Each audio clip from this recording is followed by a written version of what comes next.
history point of view, we often hear about the lumbering business, the mining business. We learn about manufacturing in Michigan and research and development, but we don't necessarily always hear about the tools that drive those things, the things that help get the natural resources, the raw materials to the right places.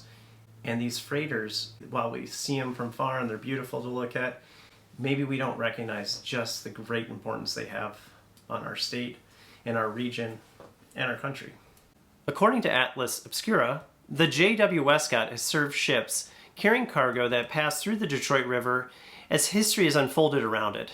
It's been here since before Henry Ford test drove his first automobile in Detroit, present for the rise of Motown Records, throughout the 1967 race riots, and when the city filed for bankruptcy after decades of economic and social turmoil. As Detroit emerged as the epicenter of the 20th century auto boom, the river became the main method of transporting iron ore, steel, and limestone for the industry. Today, the Detroit River retains its title as one of the busiest waterways in the world. In the 1950s, J.W. Wescott delivered around 1 million pieces of mail every season. But with the shipping industry and communications technology significantly altered, it's less than half of that these days. I wonder what Sam's perspective on all this might be, so I decided to ask him what changes he noticed as someone who's worked for J.W. Wescott for over 3 decades. So when I was a little boy, you might have 50, 60 boats a day that went by here. And then as time has went on, a couple of things have happened. Dozens of steel mills and coal plants and things like that have slowly just shut down over the years. And you don't notice it when it happens kind of slowly. And then also the ships have gotten quite a bit larger. So just in my lifetime, I mean, they bought these and built these 1,000-foot ships that can carry 70,000 tons of cargo. And when I was a little boy, you know, you might have boats that carried 15, 20,000 tons of cargo at the most. Okay. And so you're getting these huge amounts of cargoes, and you know, it's like everything else in our whole society. It's just kind of either gotten more efficient or it's leaned down. And as global manufacturing, as things shifted more globally and not here, it's just really it's like trains. The only thing I've seen an increase in my lifetime is truck traffic. Yeah.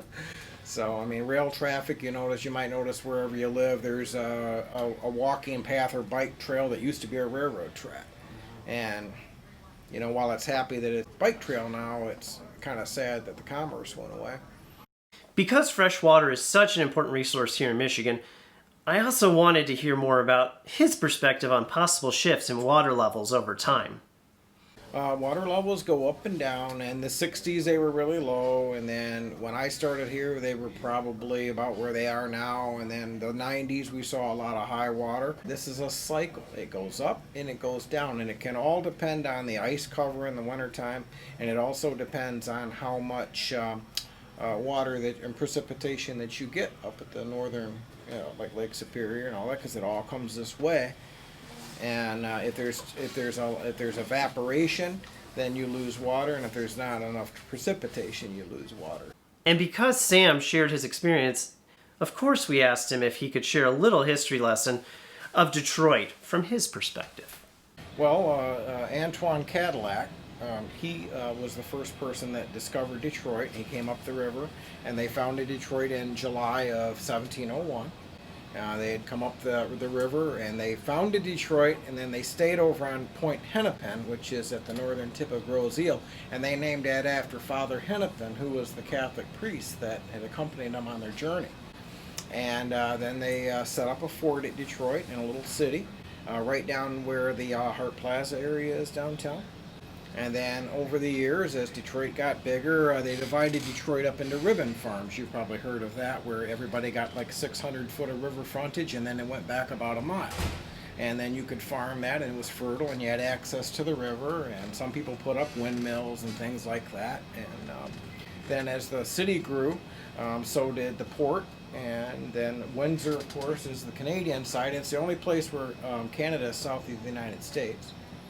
So then that port grew as well, and then over the years, just in my lifetime and before me, Detroit was a pretty good center for building things, obviously, steel making, and we actually built over 300 ships at the shipyard that's down in River Rouge. And the Edmund Fitzgerald, if you've ever taught your students about that, it was actually built in River Rouge in 1958, and was one of the last ships that was built there. While hearing Sam's perspective on the history of Detroit, we had this question. How could Cadillac be the first person to discover Detroit if people already lived here?